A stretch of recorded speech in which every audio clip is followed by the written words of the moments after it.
By the way, I just remember, not to, well, actually I am revisiting this, but I just remember I'm doing Everyday Struggle with Joe. And that had to be our biggest episode.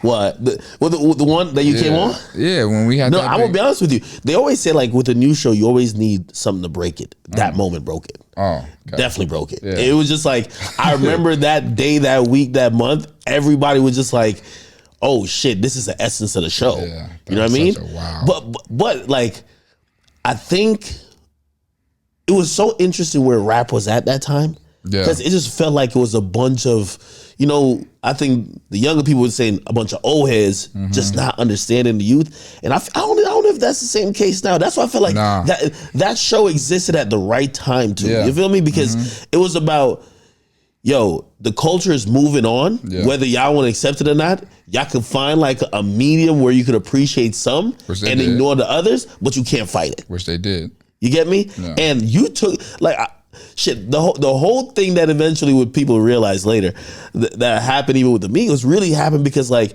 I just remember Joe was just kind of like every time he was just trying to diss the newer rappers, he would just use you for whatever reason. It was just you.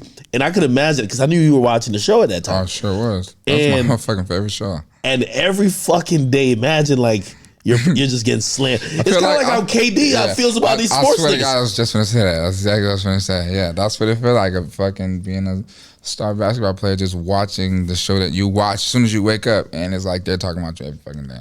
Yeah. But Rob, I got such tough skin. You have to be if you want to be an artist or a rapper specifically, because it's just everyone has an opinion. And nobody, unless you fucking Drake, everybody don't like, no one likes everyone. There is no one who everyone likes. You know what I mean? And that's just a fact. And there's no one who will stay hot forever, except for Drake. Have you thought about that? Because, one of the interesting things too back then, I just remember, kind of defending like that new era. But I remember like even infamously, like I remember Uzi was just like, yo, I'm probably gonna only be in this for like 3 years or something. I was like, like if you're great, your career's gonna be much longer. Yeah. Like did you ever plan for this point? Right? It's like how many years? It's like 6-7 years. Did you ever plan for this point? No, not 6. No, because 6 sounds so far away.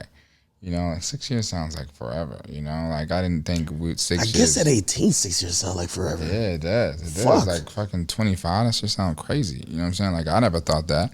But I never like, no, and you kind of, with this career, it's kind of like in the moment.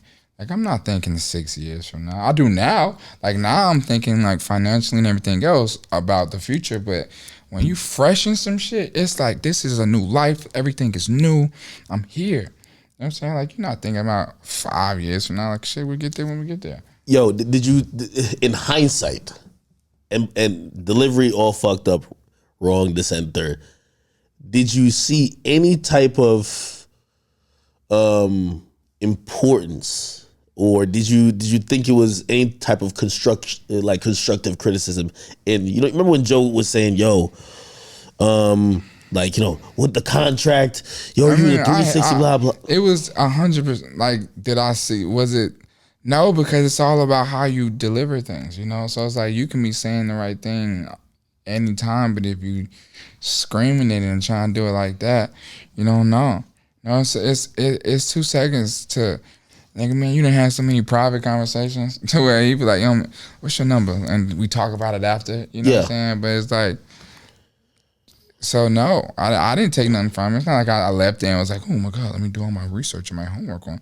I left that shit like, fuck that nigga. You know what I'm saying? Like, I didn't leave that ship with like, oh man, he was teaching me something valuable. Let me go. And I left that shit like, man, it's fucking bozo. That's how I left it. You know what I'm saying? Because he was looking crazy. But do you think, I think, like, for example, I seen Soulja Boy say this, right? Yeah. And Soulja Boy was like, yo, a lot of the OGs, like, they kind of fucked it up for the younger folks because, like, and I think he was kind of getting that, like, niggas didn't really teach. So there hasn't been a moment of teaching, newer artists. So basically new artists are running into the same problems. You get me? And I think these days, shit, we were talking about that. It's like, man, the industry is getting so big and like it's getting so lucrative now. Like you just see all these artists just like throwing out numbers like, yo, these are the deals I'm signing. I'm signing at 30 million, NBA contracts. Yeah, these are NBA contracts, legit. Yeah. And when you kind of look at it, like when I heard Trippie said he got 30 minutes, I'm telling you, we had to get on the phone because I'm like, yo, listen, I love Trippie, but this guy, like this, but 30 minutes is crazy. I'm happy for it though. 30 minutes. The industry now, but I mean, shit, nigga, your label mate, nigga, like. Baby constantly raps about like, nigga, I need this, I need that. Baby is that nigga though. I mean, Trippie's that nigga too. Don't get it wrong, but like, yeah, nigga, he that nigga for sure. You know, I was like,